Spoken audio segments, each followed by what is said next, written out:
early this morning, which has been put out by the Ministry of Defense. Just in case it has been missed, I will request Colonel Sophia Qureshi and Wing Commander Vyomika Singh to just update you and fill you in on the details. Thank you, sir. Operation Sindoor पर 7 मई 2025 को हुई press conference के दौरान भारत ने अपनी प्रतिक्रिया को केंद्रित, संतुलित और गैर उत्तेजक बताया था। यह विशेष रूप से स्पष्ट किया गया था कि पाकिस्तानी सैन्य ठिकानों को निशाना नहीं बनाया गया। साथ ही दोहराया गया कि भारत में किसी भी सैन्य लक्ष्य पर हमले का उचित जवाब दिया जाएगा। 7 से 8 मई 2025 की रात को पाकिस्तान ने उत्तरी और पश्चिमी भारत में स्थित कई सैन्य ठिकानों को, जैसे कि अवंतीपुरा, श्रीनगर, जम्मू, पठानकोट, अमृतसर, कपूरथला, जालंधर, लुधियाना, आदमपुर, भटिंडा, चंडीगढ़, नाल, फलौदी, उत्तरलाई और भुज पर ड्रोन और मिसाइलों से हमला करने का प्रयास किया। इन हमलों को इंटीग्रेटेड काउंटर यूएएस ग्रिड और वायु रक्षा प्रणालियों द्वारा निष्क्रिय कर दिया गया। इन हमलों का मलबा कई स्थानों से बरामद हुआ, जो कि पाकिस्तानी हमलों का प्रमाण है। On the night of 7th May 2025, Pakistan attempted to engage a number of military targets in northern and western India using drones and missiles. These places included Avantipura, Srinagar, Jammu, Pathankot, Amritsar, Kapurthala, Nal, Jalandhar, Ludhiana, Adampur, Bhatinda, Chandigarh, Falodi, Uttarlai, and Bhuj.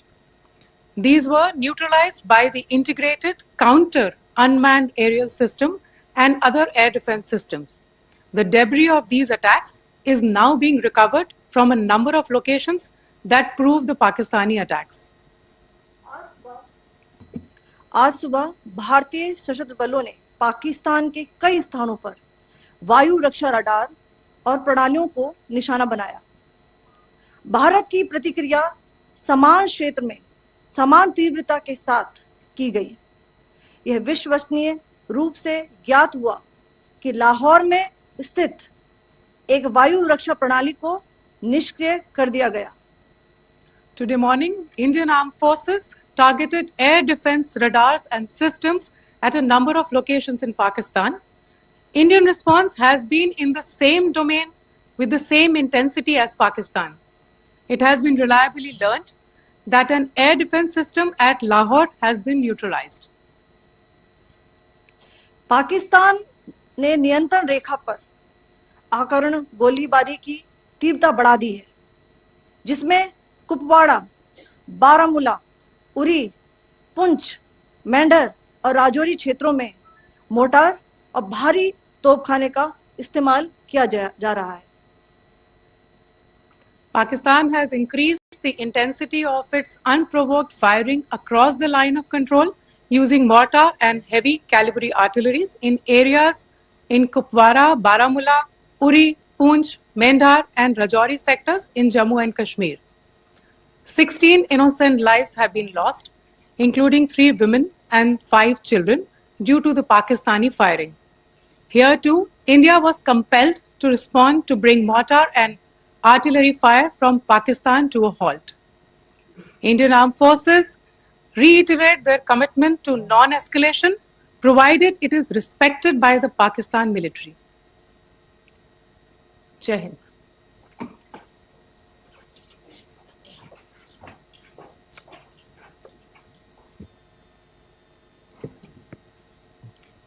Thank you.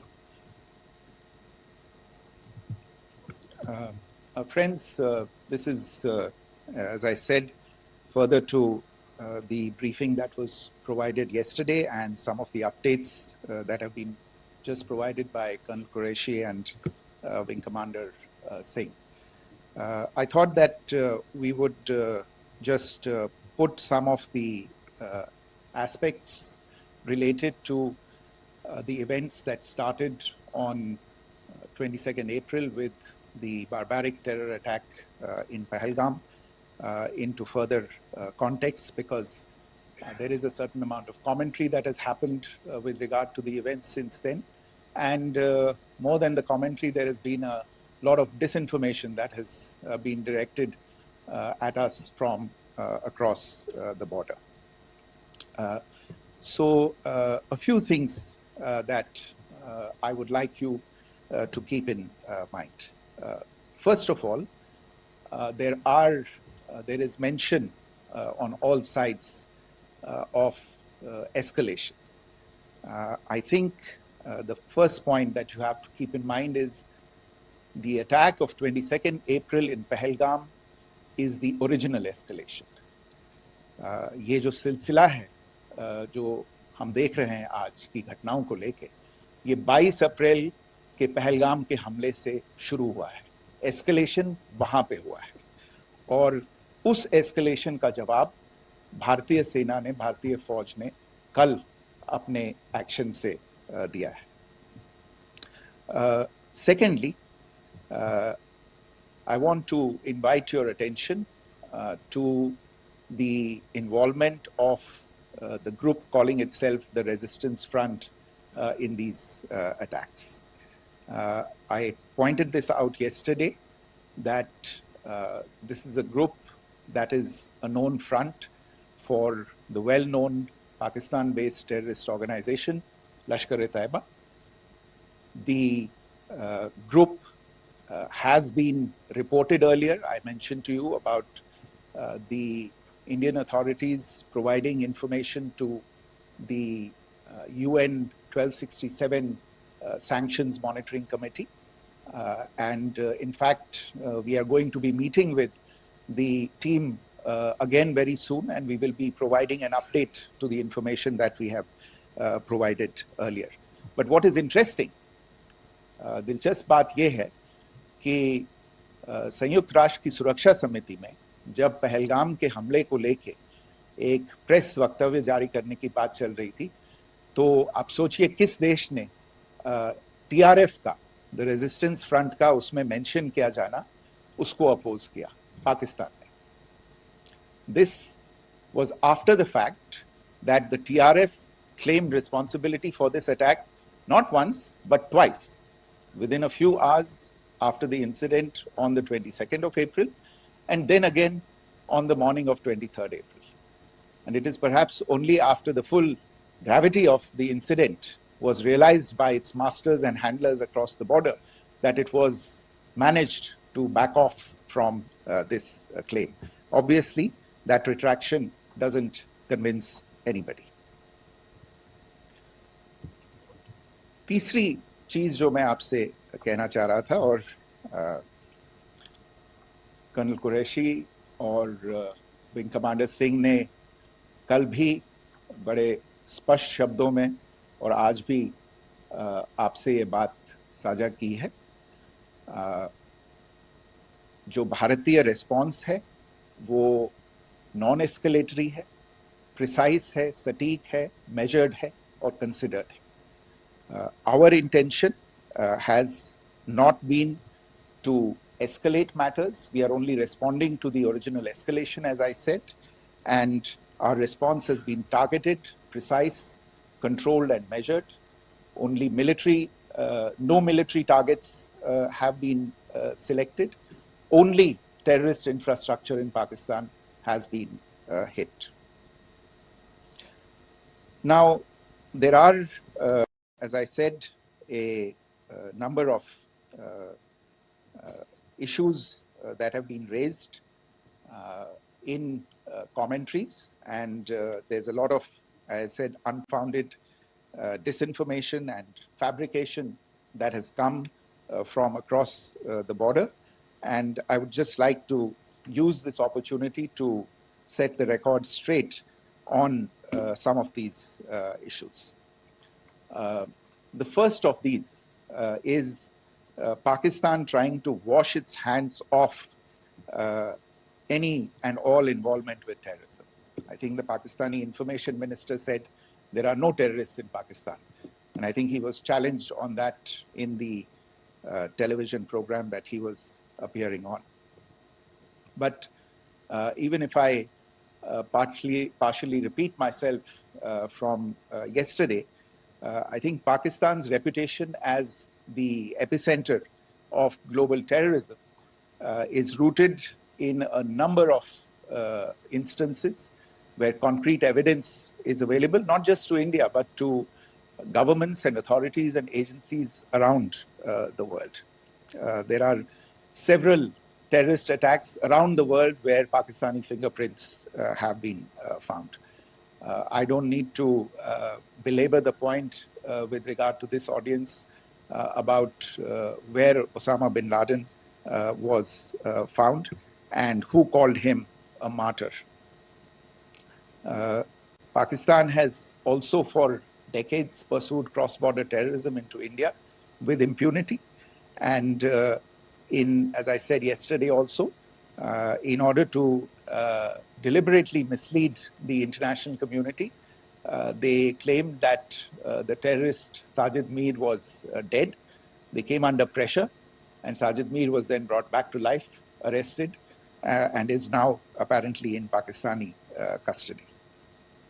Pakistan is also home to a very large number of UN proscribed as well as UN proscribed terrorists, as well as terrorists proscribed by a number of other governments in the world, including, of course, the Lashkar-e-Taiba and the Jaish-e-Mohammed, as well as their leaders, Masood Azhar and Hafiz Mohammed Saeed. आपने देखा होगा हाल ही में पिछले ही कुछ दिनों में पाकिस्तान के रक्षा मंत्री और उनके पूर्व विदेश मंत्री दोनों ने इस बात को माना है कि पाकिस्तान का ऐसे ग्रुप्स के साथ जो रिश्ता है वो क्या रहा है. Both the defense minister and the former foreign minister of Pakistan, I think they've done a more eloquent job of this than I could ever do in terms of describing their country's implication in international terrorism and their involvement in housing these kinds of groups. दूसरा जो विषय है वो है पाकिस्तान का जो एक दावा है कि एक इंटरनेशनल impartial investigation होना चाहिए, एक joint investigative committee होनी चाहिए. These calls for jointly investigating this heinous and barbaric attack in Pahalgam. Again, I think you know the history well on this. You know the track record well, and it is not a bright track record insofar as Pakistan is concerned. In fact, in the pursuit of justice for the victims of multiple terrorist attacks, whether it be Mumbai in 2008, in Pathankot in 2016, or many others. But in particular for these two attacks, India had offered to cooperate. India provided forensic evidence and urged Pakistan to bring the perpetrators of these attacks to justice. We, in particular with regard to the Mumbai attacks of 2008, where a Pakistani Lashkar-e-Taiba terrorist was captured alive, India provided extensive information and evidence related to the involvement of Pakistani terrorists in this attack. Cases were registered, but you are all aware that these cases have not progressed, despite the formation of judicial teams, etc. And Pakistan has consistently stonewalled all efforts to move the investigation along. In fact, with regard to the Pathankot attack as well, a joint investigative team was formed. We gave access, unprecedented access, I should say, to Pakistani team to the site of the attack. Details of call records data and DNA, etc., were shared with Pakistan. We had shared with them details related that we had been able to access to the addresses of terrorists. We presented evidence against the office bearers of Jaish-e-Mohammed who had conspired in the attack, and the handlers of the terrorists who facilitated them and guided them in. But there has been no movement on this. So in all of this, I think the experience has not been positive, and it certainly doesn't give us the confidence now to take at face value Pakistani assertions of wishing to participate in a joint investigation. These are just delaying tactics. These are just stonewalling tactics. And in fact, there is reason to believe that Pakistan uses the evidence that we provide only to cover its tracks and, in fact, defend the terrorists who we are looking for and obstruct the path of investigation. A third point that I wanted to address was the claim that only civilians were killed in the strikes on the 7th of May.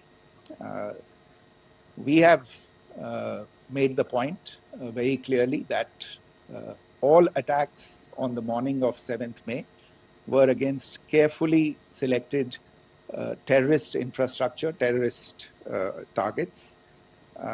It is not clear to us, in fact, seeing some of the coverage of the after effects of these strikes, including the funerals for the terrorists that were held yesterday.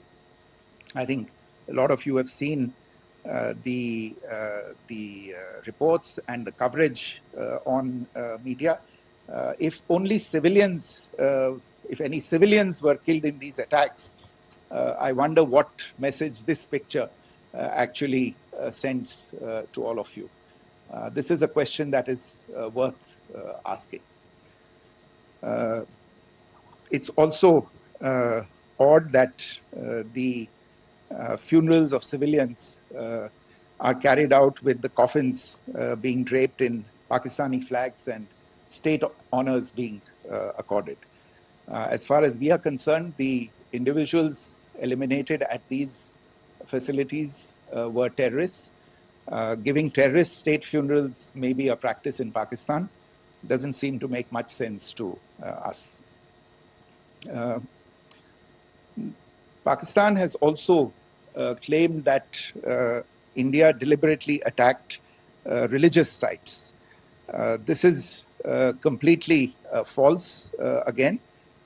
I have made it clear that the targets were terrorist infrastructure, terrorist facilities, and locations connected clearly with incidents of cross-border terrorism into India. And it is in fact Pakistan that is misusing religious sites as a cover to in fact radicalize, direct, and indoctrinate and train terrorists. In fact, contrary to what Pakistan is claiming, yesterday Pakistan launched a targeted attack on the Sikh community in the state of Jammu and Kashmir, hitting Gurdwara in Poonch and the homes of Sikh community members, which came under attack. And we know that at least 3 individuals were killed in that particular attack. Pakistan is also making attempts to, in fact, just to add to this point, the retaliatory action that Pakistan has taken, in fact, is impacting civilians. I showed you the picture of the Gurdwara and the Sikh community members who were killed in this. There are other civilians also who've been killed and injured in these attacks. In fact, since yesterday morning, a total of 16 civilians have been killed and 59 others have been injured in the attacks by Pakistan. Not only this, Pakistan is also making attempts as part of its disinformation campaign to paint our action with regard to cross-border terrorism through the communal angle. If that is the issue, then I think I can do no better than to cite or point you in the direction of the Pakistan Army Chief's speech of 16 April 2025.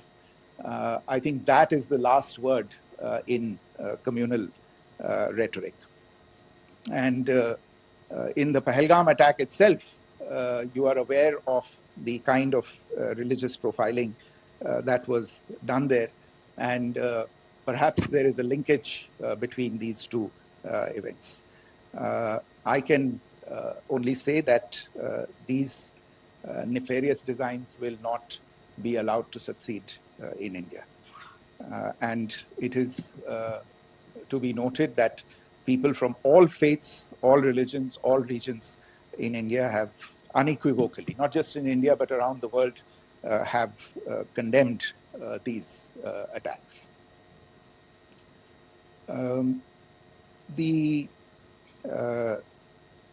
Pakistani claims of now responding to India's strikes of the 7th of May. As I said right at the outset, it is India which is responding. The original escalation was by Pakistan on the 22nd of April. We are the ones who are responding to that escalation with the action that was taken yesterday morning. And again, I would like to emphasize that the action was restrained. It was directed towards non-civilian, non-military targets and confined to terrorist camps. And again, as we have been saying since yesterday, any further action by Pakistan, some of which we are seeing today, is nothing but escalation by Pakistan now, once again, and will be responded to and is being responded to appropriately. One point that I wanted to also address was the allegations to the targeting of a dam, the Neelam Jhelum project in Pakistan-occupied Kashmir. I want to say that this is an absolute and complete fabrication and a blatant lie. India has targeted only and only terrorist infrastructure, and the details of that terrorist infrastructure, together with the locations, were shared with you yesterday by Colonel Qureshi and Wing Commander Singh. I should note that if this kind of a claim is a pretext for targeting Indian infrastructure of a similar nature, Pakistan will be entirely responsible for the consequences that will undoubtedly follow. Finally, I want to address some issues that have been raised related to the Indus Waters Treaty and the disinformation that has been raised in regard to that as well. The fact is that there have been fundamental changes in the circumstances in which the Indus Waters Treaty was concluded, and they call for a reassessment of the obligations under the treaty. Over the last year and a half to 2 years, India has been in communication with the government of Pakistan.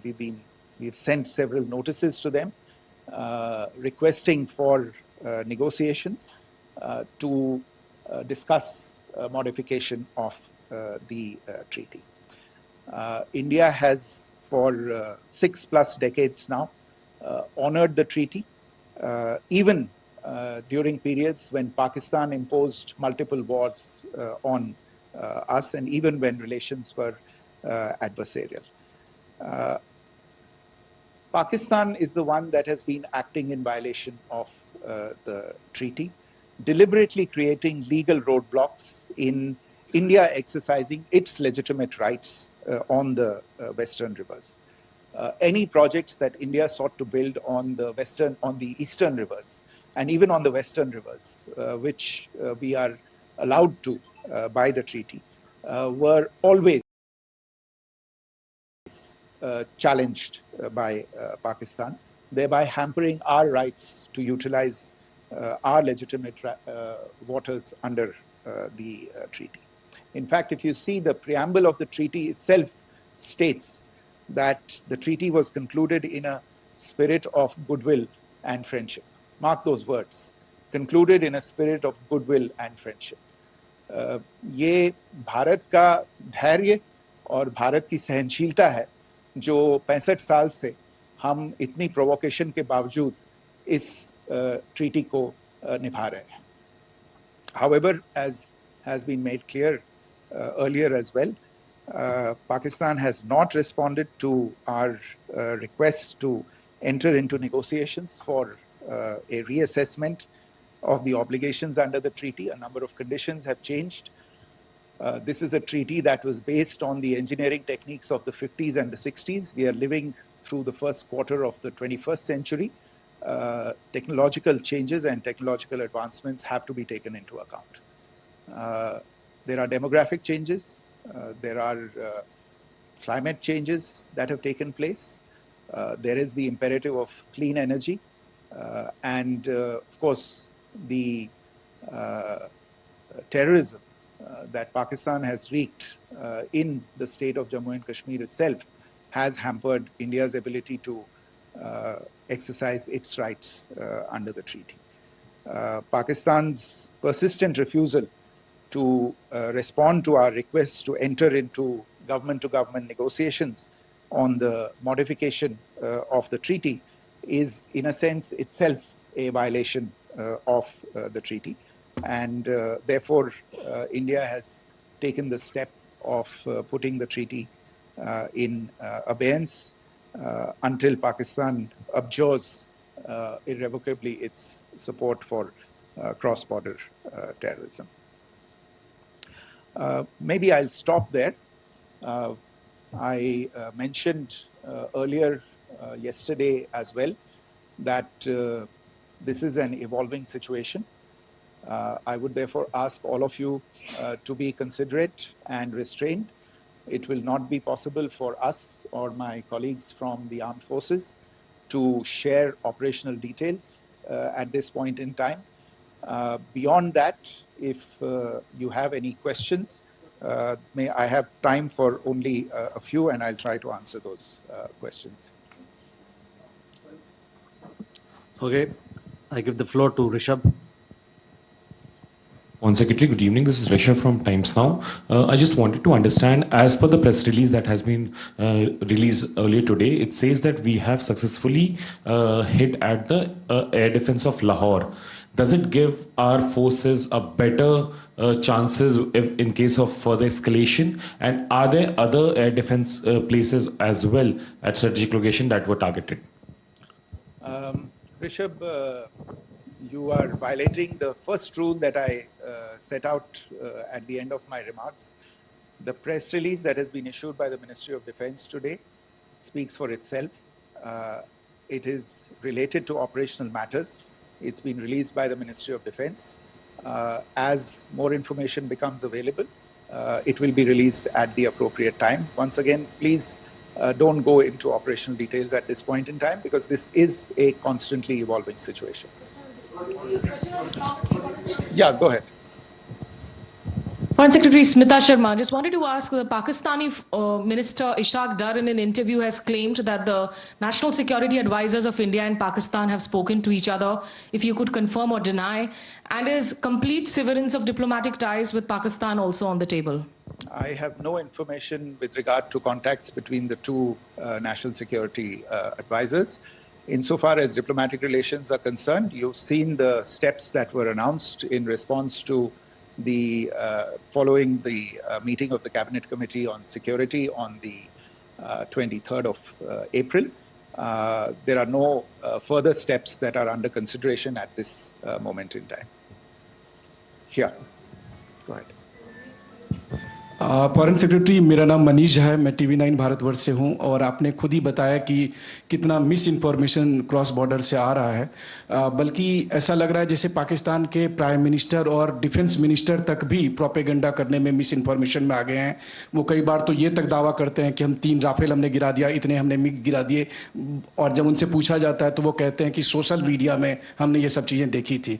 तो अगर आधिकारिक तौर पर अगर आप कुछ कह सकें इस पर, ताकि उन्हें भी समझ में आए कि इस तरह के प्रोपेगेंडा नहीं चलने वाला है। देखिए, जब सही समय होगा तो आधिकारिक तौर पे इसके बारे में सूचना दी जाएगी, लेकिन जो आपका प्रश्न है कि प्रधानमंत्री और उप प्रधानमंत्री और विदेश मंत्री, उनके रक्षा मंत्री इस तरह की बातें कर रहे हैं, तो इसमें अचरज की कोई बात नहीं है। आखिरकार ये एक देश है जिसने अपना इसका जन्म लेते ही झूठ शुरू हो गया था। 1947 में जब पाकिस्तानी फौज ने जम्मू कश्मीर पे दावा बोला, तो उन्होंने किसी ऐसे वैसे व्यक्ति से नहीं, संयुक्त राष्ट्र से झूठ बोला कि हमारा कोई लेना देना नहीं है इससे, ये लोग जो गए हैं वो तो कबायली हैं। वो तो जब हमारी फौज वहाँ पे पहुंची और UN के लोग, संयुक्त राष्ट्र के लोग खुद वहाँ पे पहुंचे, उन्होंने देखा कि वहाँ तो पाकिस्तानी फौज घुसपैठ करके आ गई है, उसके बाद पाकिस्तान को मुंह की देखनी पड़ी और उनको मानना पड़ा कि हाँ, उनकी फौज वहाँ पे कुछ समय से पड़ी हुई है। तो ये जो यात्रा है एक तरह से 75 साल पहले शुरू हो चुकी है, तो I am not surprise that this kind of disinformation is being indulged in. Yeah. Siddhant. Sir, Siddhant from Beyond. Sir, we have seen a lot of negative comments coming from the Pakistani military of escalation. If tomorrow there is an escalation, there are strikes, we know one attempt has been thwarted, what will be the Indian response to those attempts of creating more?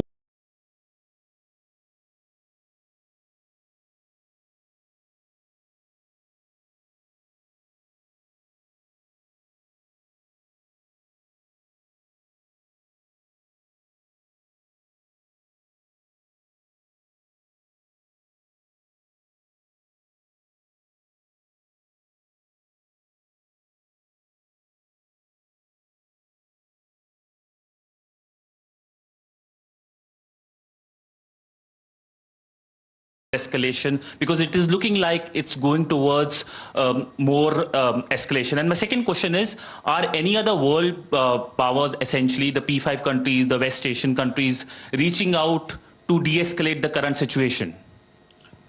Look, on escalation, we've already made our stance clear. I mean, there are 2 basic points. First of all, it is Pakistan that escalated on the 22nd of April. We are only responding to that escalation. And then what we have said yesterday and what my colleagues have said today, that now if there is an attempt at further escalation by Pakistan, it will be responded to in an appropriate domain. And therefore, the choice is entirely that of Pakistan to make. As to your second question, I don't think I can do better than to point you in the direction of the statements that are being made from practically every chancellery in the world and the sentiment that they are carrying. That sentiment essentially, and for the major portion, is support for the government of India in the context of the condemnation of the terrorist attack in Pahalgam on the 22nd of April. There is wide recognition of the government of India's right to respond to these attacks in self-defense, and of course, a desire to ensure that there is not further escalation. I think these statements speak for themselves. Yeah. Sir, this is Mausami from India Today. Now, in the all-party meeting, we have learned that the defense minister has said that, in the Operation Sindoor, almost 100 terrorists were killed. Would we have any details about what is the number like, and also about if there were any big faces, masterminds, terrorist masterminds who were in fact killed? There is also a report that Masood Azhar's family's 10 members have been killed, and Rauf Asghar, who was actually the mastermind of Pulwama, he's also been badly, severely injured. I don't have information at this point in time to share with you on these issues. But as I said, I think, there is so much information out there on television, in the news media, in social media, that it sometimes looks like a long time has passed since this. Please understand that slightly over 36 hours only have passed since this operation was undertaken. Let us have some patience. Information will come out. It will be shared in due time. Shruti. Thank you, Foreign Secretary. Shruti Ranjan from Bloomberg. Sir, could you give us any understanding whether India has moved the IMF or the World Bank to kind of, sensitize them about the the bailout that Pakistan has, and the kind of stuff that the Pakistan government is doing? Look, we have an executive director at the IMF. Tomorrow there is a meeting of the board of the IMF, and I'm sure that our executive director will put forward India's position. The decisions of the board are a different matter. The process through which they are made.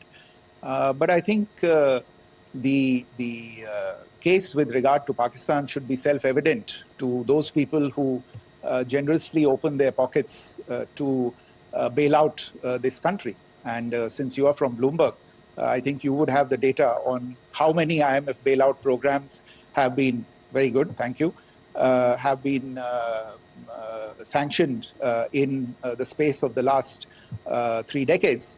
And I think you would also have an idea of how many of those programs have actually reached successful conclusion. Probably not many. So I think this is a decision that board members have to take by looking deep within themselves and looking at the facts. So we can, one last question, sir. Yeah. One last question. Foreign Secretary, I'm Siddhant from CNN News 18. I would like to know, since it's an opportunity to speak to you, I would like to know the response coming from United States since last 3 weeks. Saudi Arabia, Qatar. In fact, Prime Minister Modi spoke to Qatar before the strikes that evening. Perhaps how do you read the support coming from these countries? Perhaps traditionally they were seen on the other side. This time around, their statements are strong worded. In fact, India-Saudi joint statement also had a very strong condemnation, strong worded condemnation. United States at all level have condemned the attack and have extended support. In fact, Saudi Deputy Foreign Minister is in India. He just met EMS Jaishankar. Also, if you could shed some light on his visit, his meeting with EMS Jaishankar. In fact, we have also been told that he met Prime Minister Modi. Thank you. Look, all the countries that you named and many others, we have been in touch with them. The Prime Minister has spoken to a large number of world leaders. A large number of world leaders have called him, as have called the External Affairs Minister. As we speak, there are conversations going on today as well with world leaders. And your assessment or conclusion of the general tenor of these messages is very much on point.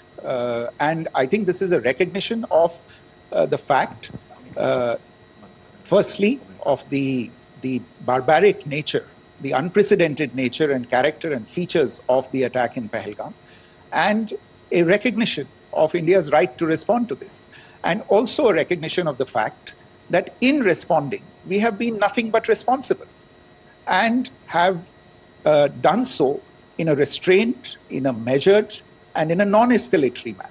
I think that counts for something. People have taken that into account, and that is what is explaining the kinds of reactions that we are seeing. And we appreciate the sentiments and the statements that have been made by the vast majority of world leaders. Yes, the Saudi Minister of State for Foreign Affairs is in Delhi. He had a meeting with the External Affairs Minister earlier today. I don't have further details at this moment, but if there are details, the ministry will share them at some point with you. Thank you. I think that's all we have time for today. We'll join you again.